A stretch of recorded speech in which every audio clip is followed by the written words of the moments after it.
iceberg.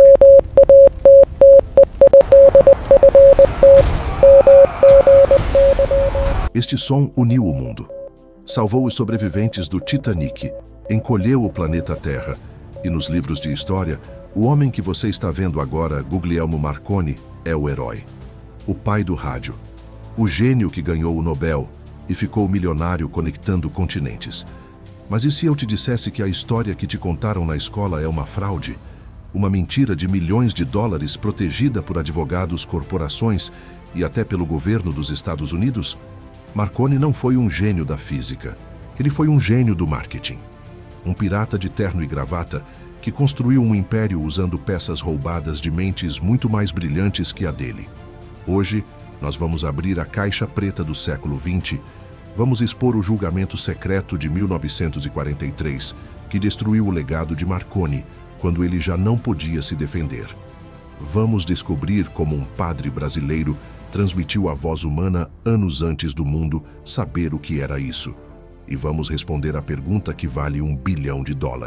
Se Marconi não inventou o rádio, quem foi? Prepare-se. A frequência da verdade começa agora. Para entender o roubo primeiro, precisamos entender a cena do crime. Final do século XIX. A eletricidade era mágica. Tudo começa com um cara chamado Heinrich Hertz. Ele prova que ondas eletromagnéticas existem. Ele cria a faísca. Mas Hertz era um cientista purista. Quando perguntaram para ele, para que serve isso? Ele basicamente respondeu, para nada. É só uma curiosidade física. Entra em cena Guglielmo Marconi, um jovem italiano ambicioso que não queria saber como a física funcionava, mas sim quanto ela valia. Ele pegou a teoria de Hertz, empacotou numa caixa bonita e vendeu como telégrafo sem fio. O grande golpe de relações públicas acontece em 1901, o evento que consagrou Marconi.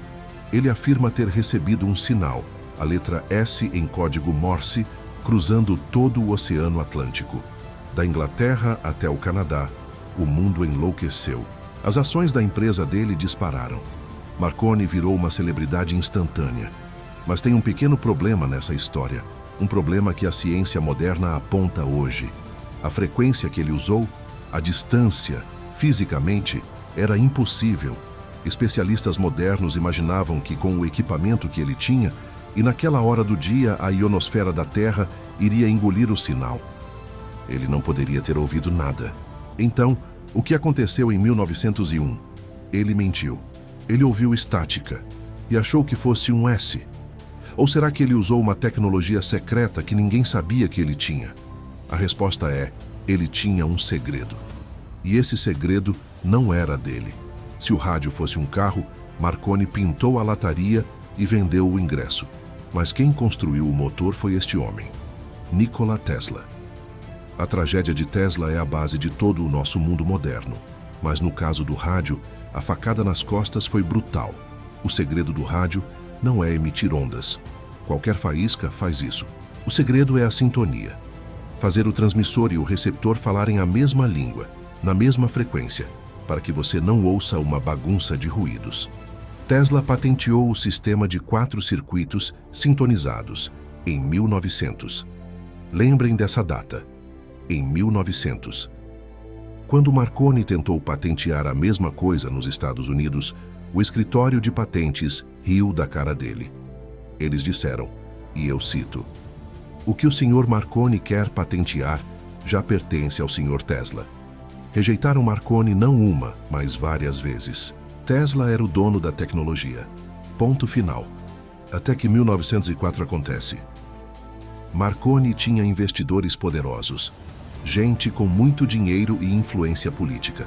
De repente, sem nenhuma explicação técnica, o escritório de patentes dos Estados Unidos inverteu a decisão. Eles tiraram a patente de Tesla e deram para Marconi. Tesla ficou furioso. Ele disse, "Marconi é um bom rapaz. Deixem-no continuar. Ele está usando 17 das minhas patentes." Mas a arrogância custou caro. Marconi ganhou o Nobel. Tesla morreu pobre num quarto de hotel conversando com pombos. Mas o destino tem um senso de humor cruel.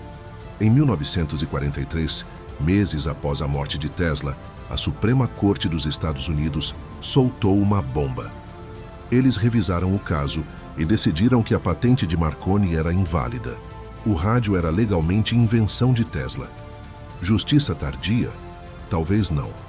A teoria mais aceita é que o governo americano estava sendo processado pela empresa de Marconi por usar rádios na Primeira Guerra Mundial. Para não pagar milhões em royalties para a empresa de Marconi, o governo simplesmente decidiu: na verdade, a invenção é do Tesla, que já morreu. Então não te devemos nada. Marconi foi derrubado, não pela verdade, mas pela ganância do governo. Mas a sintonização de Tesla era apenas metade do quebra-cabeça. Lembra daquele sinal impossível de 1901 que Marconi ouviu através do Atlântico? Para ouvir um sinal tão fraco, Marconi precisava de um ouvido biônico, um detector supersensível. A tecnologia da época não conseguia captar isso, a menos que você roubasse a tecnologia de um gênio que não se importava com dinheiro. Conheçam Sir Jagadish Chandra Bose, um físico indiano brilhante. Em 1899, em Londres, ele apresentou um dispositivo revolucionário, o coeror de mercúrio. Era um detector de ondas de rádio incrivelmente sensível. Bose era um idealista. Ele acreditava que a ciência deveria ser gratuita para a humanidade. Ele se recusou a patentear o dispositivo. Ele deixou o projeto aberto para quem quisesse ver.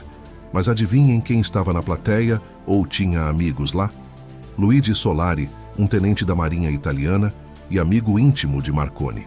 Solari pegou o projeto de Bose, fez uma modificação trivial e entregou para Marconi.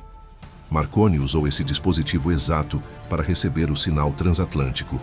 E o pior, Marconi tentou patentear o dispositivo como coeror da Marinha italiana.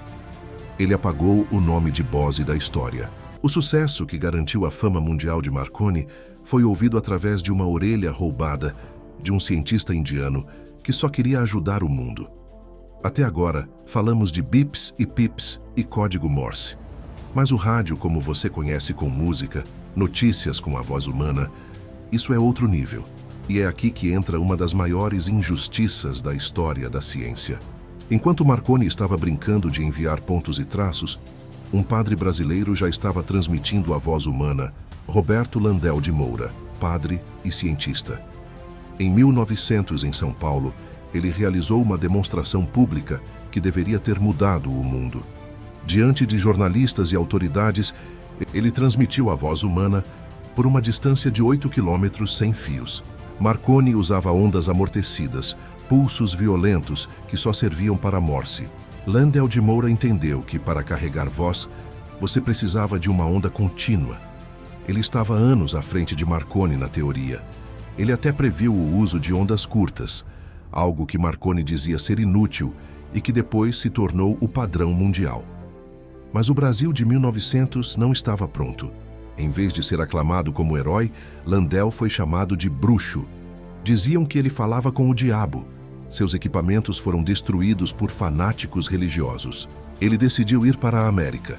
Conseguiu patentes em 1904, no mesmo ano em que Marconi roubou a patente de Tesla. Mas sem dinheiro e sem apoio político, o padre voltou ao esquecimento. Marconi tinha o capital. Landel tinha apenas a genialidade. E no capitalismo, o capital quase sempre vence. Então quem inventou o rádio? A verdade nua e crua é que o rádio é um Frankenstein. Ele tem o cérebro de Tesla, o ouvido de Bose, a voz de Landel de Moura. Mas ele veste o terno de Marconi. Guglielmo Marconi não foi um inventor no sentido puro. Ele foi o Steve Jobs da sua época. Ele não criou a tecnologia fundamental, mas teve a visão pragmática de juntar as peças, ignorar a ética e vender o produto para o mundo. O sistema original de Marconi se tornou obsoleto em apenas 10 anos. A tecnologia dele morreu, mas a empresa dele, a marca dele, essa viveu. A história não é escrita pelos mais inteligentes, é escrita pelos mais rápidos e pelos que têm os melhores advogados. Se essa investigação mudou a forma como você vê a história, esmaga o botão de like. Se inscreva no canal Raízes do Agora e compartilha com seus amigos. E me diz nos comentários: Você acha que Marconi foi um gênio dos negócios ou apenas um ladrão de patentes? Eu leio todos os comentários.